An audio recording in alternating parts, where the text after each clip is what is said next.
हरे कृष्णा, राधे राधे। आप सभी का बहुत बहुत धन्यवाद मेरे चैनल पर आने के लिए। आज की वीडियो में मैं कार्तिक मास की कथा का 22वां और 23वां अध्याय लेकर आई हूँ।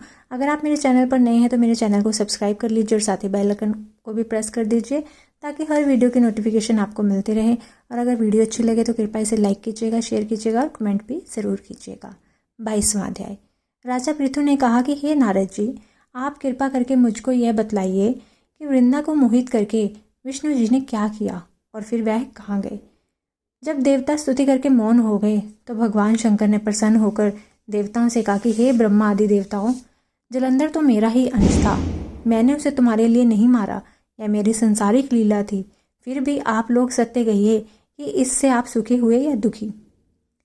तब ब्रह्मा आदि देवताओं के नेत्र हर्ष से खुल गए। उन्होंने शिव जी को प्रणाम करके विष्णु जी का सब वृत्तांत कह सुनाया, जो उन्होंने बड़े प्रयत्न से वृंदा को मोहित किया था तथा वह अग्नि में प्रवेश करके परम गति को प्राप्त हुई।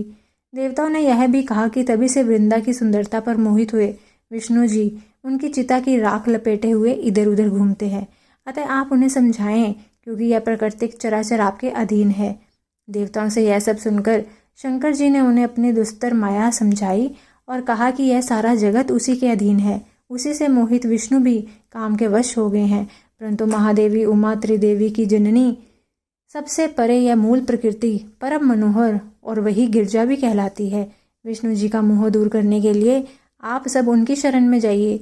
यदि वह प्रसन्न हो जाएगी तो आपका सब काम हो जाएगा। शंकर जी की आज्ञा से सब देवता मूल प्रकृति को प्रसन्न करने चले। उनके पास पहुंचकर उनकी बड़ी स्तुति की।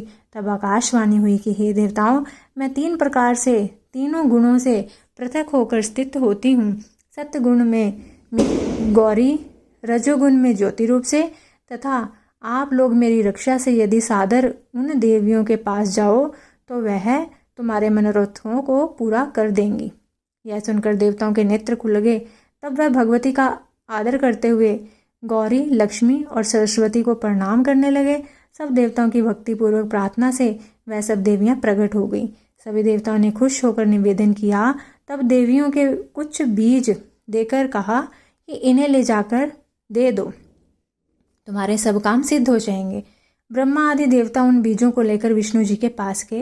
वृंदा की चिता को भूमि में डाल दिया, जिससे धात्री, मालती एवं तुलसी प्रकट हुई। विष्णु जी ने ज्यों ही उन स्त्री रूप वाली वनस्पतियों को देखा तो वह उठ बैठे। कामासक्त चित्त से मोहित हो उनसे याचना करने लगे।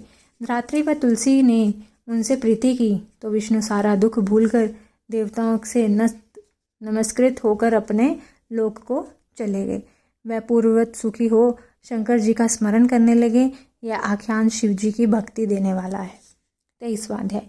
नारद जी ने कहा कि हे राजन, इसी कारण से उद्यापन में तुलसी की जड़ में भगवान विष्णु की पूजा की जाती है। तुलसी का मूल प्रदेश भगवान विष्णु को प्रसन्न करने वाला है।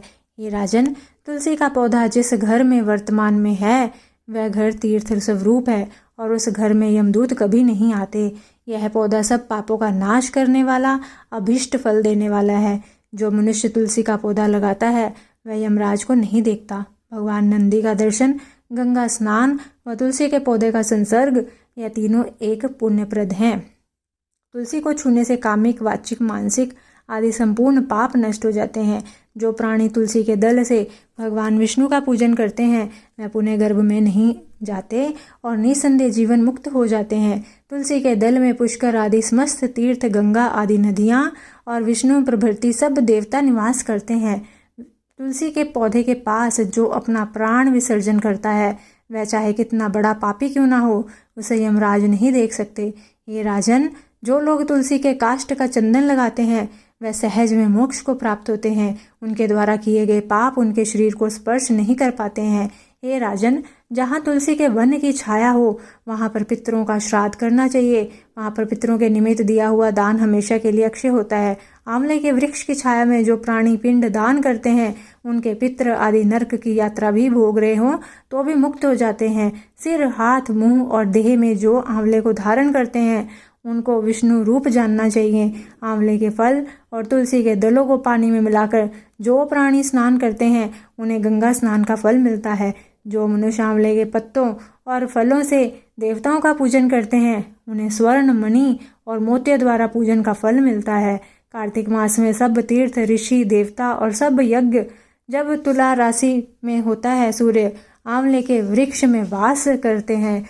जो मनुष्य द्वादशी तिथि को तुलसी दल और कार्तिक में आंवले का पत्ता तोड़ता है वह रौरव नरक में वास करता है। जो कार्तिक में आंवले की छाया में बैठकर भोजन करता है उसके अंत संसर्ग में सब दोष नष्ट हो जाते हैं। कार्तिक में जो आंवले की जड़ में विष्णु जी का पूजन करता है उसे श्री विष्णु क्षेत्रों व पूजन का फल प्राप्त होता है। आंवले तथा तुलसी के महत्ता का वर्णन करने में श्री ब्रह्मा जी भी असमर्थ हैं। इसलिए धरात्री और तुलसी जी का जन्म कथा सुनने से मनुष्य अपने वंश सहित मुक्ति को पाता है। बोलिए श्री कृष्ण भगवान की जय। कार्तिक मास की जय। अगर वीडियो अच्छी लगे तो कृपया इसे लाइक, शेयर और कमेंट कीजिएगा। मिलती हूँ अपने अगली वीडियो के साथ, तब तक के लिए सभी को हरे कृष्णा, राधे राधे।